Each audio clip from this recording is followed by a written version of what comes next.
Olá, tudo bem? Mais uma vez juntos para agora compartilhar um sentimento da palavra de Deus. Bom, hoje eu quero falar do principal propósito de Deus. Você sabe qual que é? Bom, muitas pessoas pensam que é a salvação, mas esse é um meio para atingir o propósito de Deus. Então a pergunta é, qual que é o propósito dos propósitos? Qual que é o principal propósito de Deus, que está no coração de Deus? Eu costumo chamar de propósito macro. Mas antes, quero te pedir, se inscreva no canal, deixa aí os seus comentários no rodapé, nos dê um like e não esqueça de acionar o sininho das notificações se você ainda não é inscrito, tá certo? E compartilhe com os seus contatos. Se você quiser nos ajudar a divulgar a palavra de Deus, peça ao pessoal dizendo assim, se inscreva no canal do Pastor Célio, porque pessoas serão grandes e poderosamente edificadas. Então, qual que é o propósito dos propósitos? Talvez você nunca ouviu esse termo e pode achar que isso é algo que eu criei para me fazer um vídeo, mas não é. Isso é algo que está na Bíblia. É realmente o propósito macro, o propósito dos propósitos. Você vai entender quando eu ler o texto por que é o propósito dos propósitos. Romanos capítulo 8, versículo de número 29. Lá diz assim, Romanos 8, 29. Não, 28.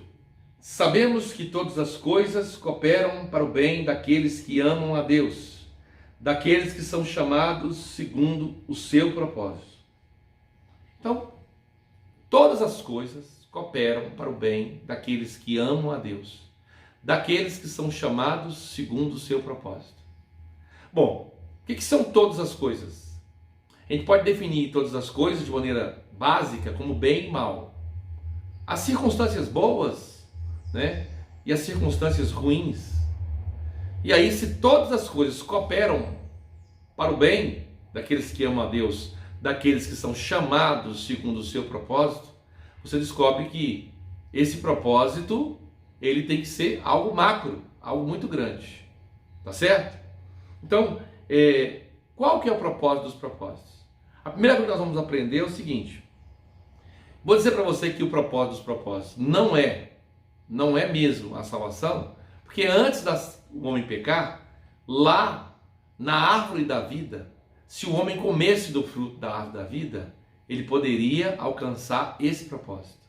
Ou seja, se a vida de Deus entrasse no espírito do homem e esse crescesse e amadurecesse, ele iria cumprir esse propósito.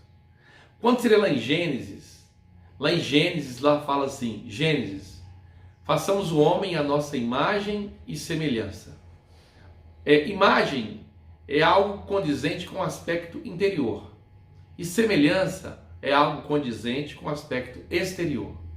Ou seja, se você ler os versículos que seguem aqui em Romanos, você vai descobrir que o propósito de Deus é nos conformar à imagem do Filho de Deus. Porque quando Adão pecou, a Bíblia diz que ele gerou um filho à sua imagem, conforme a sua imagem, e não mais a imagem de Deus. Então a imagem aqui tem a ver com o caráter interior. Deus quer conformar a imagem do Filho em nós. E esse é todo um processo de consagração e justificação. Tá certo? E santificação, para ser mais exato. Então, o que nós vamos descobrir aqui? Paulo diz assim, sabemos. Essa palavra que ele diz aqui, sabemos, vem de conhecer. E você encontra duas palavras para conhecer na Bíblia. Roidar e koiné. Né? É um conhecimento escrito, teórico, e o outro é o conhecimento experimental. Tem duas palavras também que dá uma ideia, logos e rema. Palavra escrita, palavra experimentada. Então Paulo fala aqui como catedrático. Porque lá em Filipenses ele diz assim que ele aprendeu a estar bem nas situações difíceis, mas também nas situações o quê? Boas. Sabe ser honrado e sabe estar na situação oposta, né? Então, ele fala, todas as coisas cooperam para o bem daqueles que amam a Deus, né? Posso todas as coisas naquele que me fortalece. Você pode ler o texto lá de Filipenses 4,13, que todas as coisas ali é saber estar bem diante de todas as circunstâncias, sem ser tocado por elas. Então a primeira coisa que a gente vai aprender aqui é o seguinte: o que são todas as coisas? Né? Porque todas as coisas cooperam para o bem daqueles que amam a Deus, daqueles que são chamados segundo o seu propósito. Então, só que há um problema, porque todas as coisas é bem e mal. E eu vou fazer uma pergunta para você: você sabe discernir o bem e o mal? Deixa eu repetir: você sabe discernir o bem e o mal?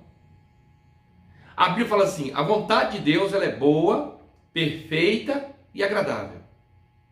Aí você fala assim: pastor, não estou gostando do que eu estou vivendo, não deve ser a vontade de Deus, porque não está agradável. Mas lembre-se que a vontade de Deus é boa, que ela é perfeita e agradável para uma alma que é tratada, para uma pessoa que é quebrantada. Uma pessoa carnal, a vontade de Deus seria um espinho na carne, né? Tanto que Paulo fala que quando ele foi chamado, ele não consultou nem a carne nem sangue. Porque se ele consultasse a carne e sangue, dizer: Paulo, você é um rabino, um homem estudioso, você é perseguidor dos cristãos, vai ser perseguido agora, né? Mas Paulo falou que considerou tudo como perda, por amor a Cristo. Então, o que são todas as coisas? Eu vou ler 2 versículos e vou encerrar essa ministração, porque é muito profunda. 2 versículos. O primeiro está lá em Isaías, capítulo 5, versículo de número 20. Isaías 5, 20. Presta atenção. Ai dos que ao mal chamam bem, e ao bem mal, que fazem da escuridão a luz, e da luz a escuridade. Põe amargo por doce e doce por amargo. Então, ai dos que chamam mal, bem. Então, por que ele fala isso? Ai daqueles que chamam... Uma coisa que é mal, a pessoa fala assim, é bem. E uma coisa que é bem, ele fala é mal. Eu vou dar aqui 2 exemplos. Hebreus vai dizer que somente os maduros sabem discernir entre o bem e o mal. Isso mesmo. Somente as pessoas maduras sabem discernir entre o bem e o mal. Você pode pensar assim: mas eu sei discernir entre o bem e o mal. Quer ver? Hebreus capítulo 5. Hebreus 5 vai dizer assim. Hebreus 5, versículo de número 13.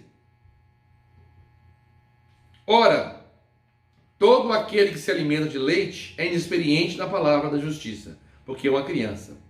Mas o alimento sólido é para os adultos, para aqueles que pela prática têm as suas faculdades exercitadas para discernir não somente o bem, mas também o mal.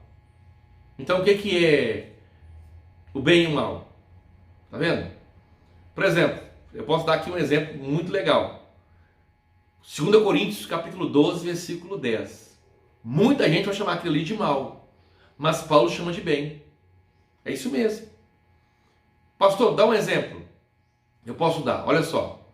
Todavia, quando vier as dificuldades, as necessidades, as angústias, as fraquezas, as perseguições, né?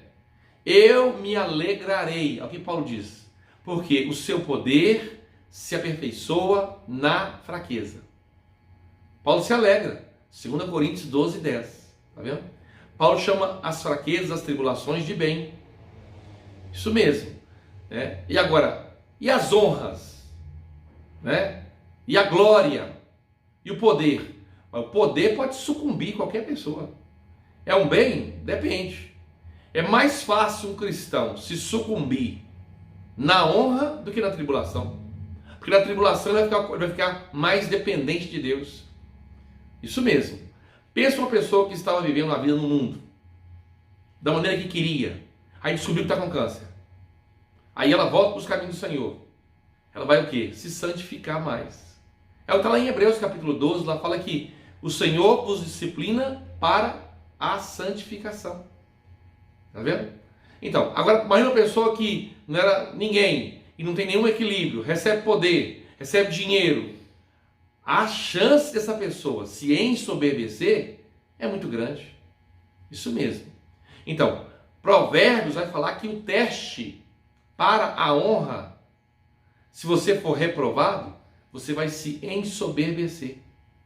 E na tribulação, se você for testado e se você falhar, você vai o quê? Murmurar. Então, quando você estiver na tribulação, se você murmurar, você já falhou. Se você for honrado e você se ensoberbecer, já falhou. Né? Então, todas as coisas aqui então tem 2 pontos. Tá vendo? Bem e mal. Tá certo? Para encerrar, Judas e Pedro. Um bom exemplo. Judas chegou e deu um beijo no rosto do Senhor. Como é que o Senhor chamou Judas? De amigo. O Senhor não estava sendo irônico, não. Chamou Judas de amigo. Por quê? Porque Judas estava levando Cristo para a cruz. Agora veja bem. Pedro protegia o Senhor. Lá em Mateus 16, você pode ler. Senhor, quando o Senhor falou que ia morrer e padecer, de modo algum isso acontecerá contigo. Aí o Senhor falou, para trás de mim, Satanás, pois não cogita as coisas de Deus. Está vendo? Por que ali Pedro foi chamado de Satanás? Porque ele estava impedindo o Senhor de ir para a cruz. Então, isso aqui é só um primeiro tópico para os irmãos entenderem. Todas as coisas cooperam para o bem daqueles que amam a Deus, daqueles que são chamados segundo o seu propósito. Quando você estiver vivenciando todas as coisas, seja tribulação ou honra, saiba que isso será um teste.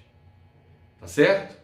Saiba que essas questões todas são para conformar em nós a imagem do Filho de Deus. Ou seja, o caráter do Filho de Deus. Isso quando nós somos o quê? Aprovados. Bom, esse texto nós vamos abordar vários vídeos, porque a gente quer trazer algo muito prático para os irmãos. Deus abençoe e até o próximo vídeo.